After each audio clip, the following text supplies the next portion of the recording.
All right, this is the elements and principles of design.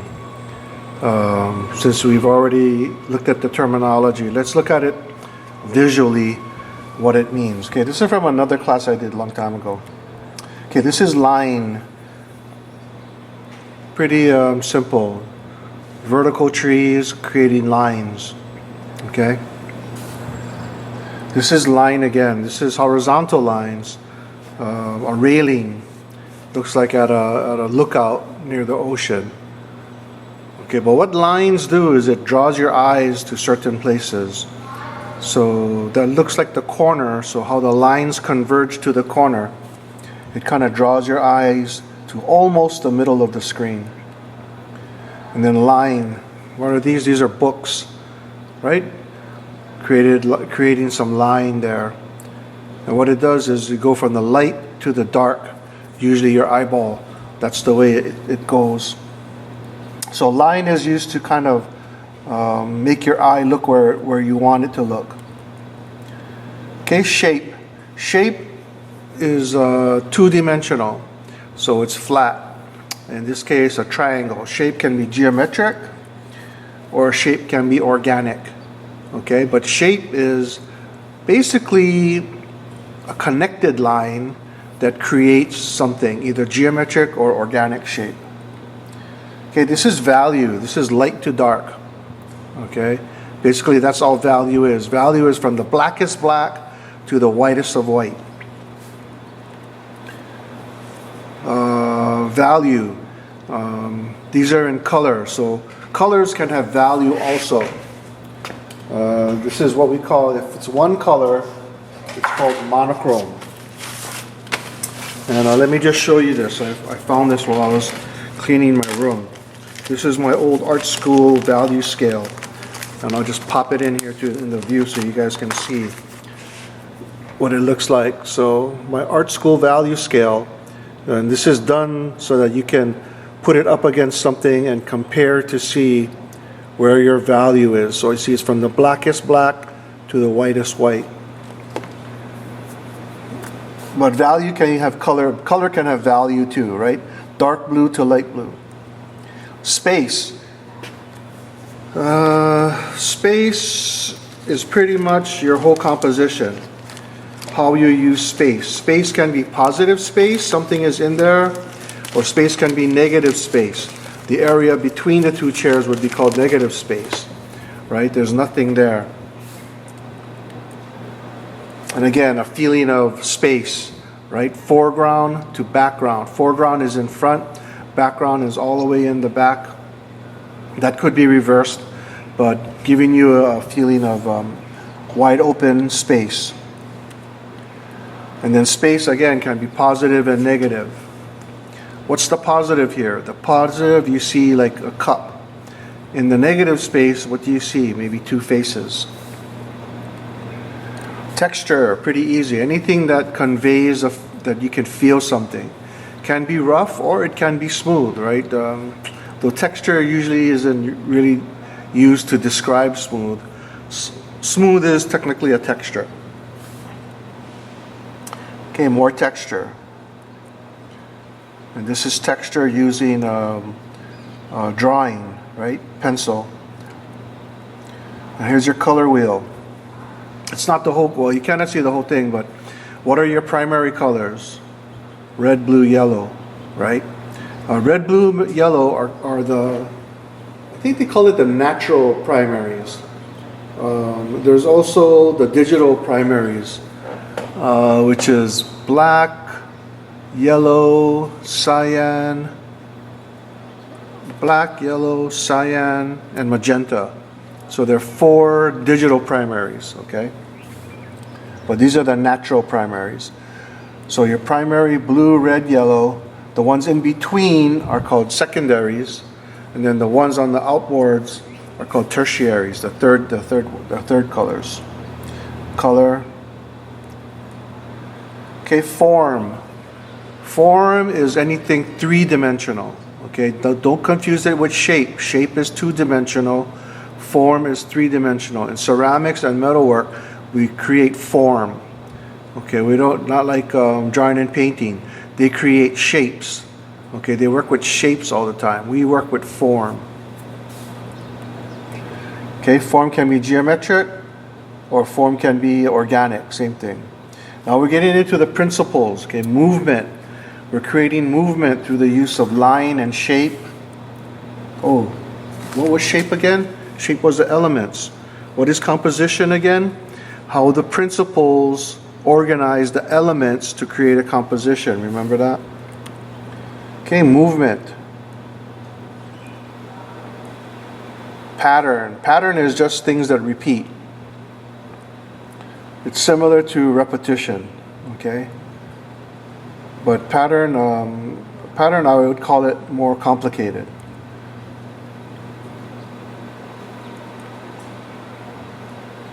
So repetition is the same thing over and over.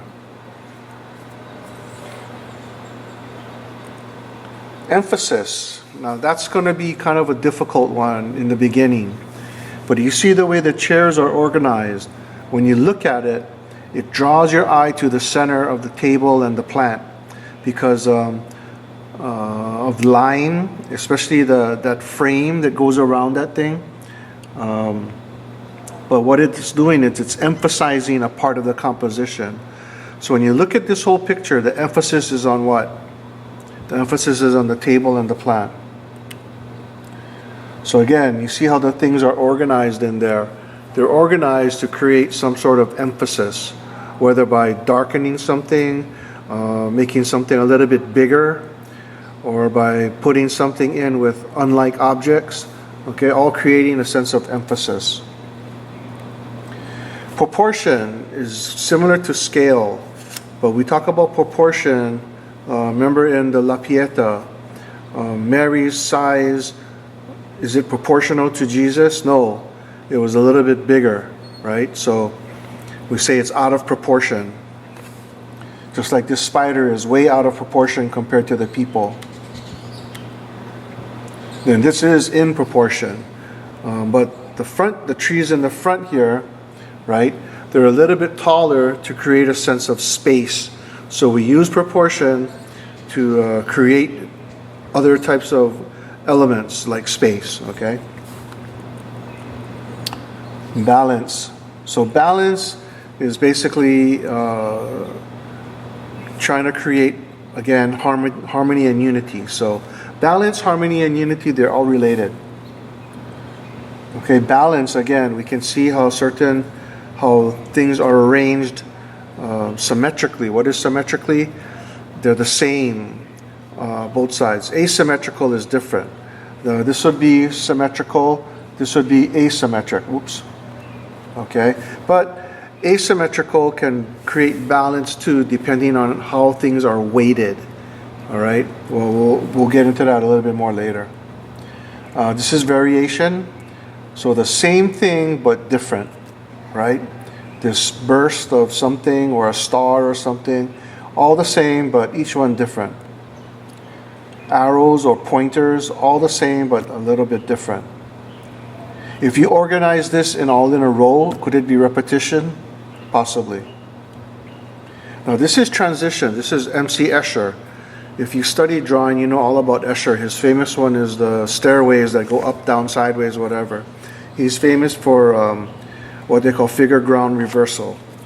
So this bottom section starts with fish, and then it transitions into flying geese. So the foreground, the positive is transitioning into the negative. So you have what's called figure ground reversal. So transitions from fish to birds. Okay, that's called transition. Or it can be from one emphasis to another, sort of. Again, I believe this is Escher again, but transition. See the squares, how they change into birds. Rhythm. That's how your eyes move across a composition. This has a certain rhythm where your eyes are following all these lines into the horizon.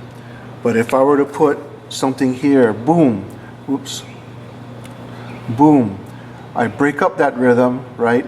And now the rhythm has changed because, oops, now the rhythm has changed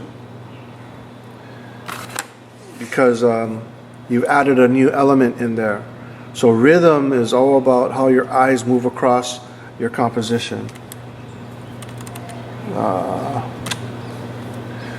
So rhythm again, you can see how the diagonal lines are all the same. So there's a certain rhythm with the way your eyes move across it. Then finally, unity. Unity and harmony, kind of the same. Okay? It's how everything works together. So you have these objects here with the line here, right? So you have form with line, could be shape too. Okay? You have, what else in here? Line, shape, form. You have value, right? From light to dark. So you have all these different elements coming together in unity or harmony to create a nice composition. Okay? Now, elements and principles of design. This is really just scratching the surface. Okay? The elements and principles of design are everywhere. You don't really study it, but you look at it and you realize that you have to be aware that they're there in order to use them correctly. Okay? If you go back and look at anything you've created, art, whatever, go back and look at it, and then being aware of the elements and principles of design, now we can start to do what? Yeah, criticism. Okay? So this is just scraping the surface of the elements and principles of design and what they're all about. You can always go online and look it up and read more about it. Okay? But what I want from you guys is just to look at this video, study it, be aware of it, because this is something, if you go into art, this is something you'll always come back to. Okay? Again, if you're more interested, feel free, man. Go ahead and do some research. All right.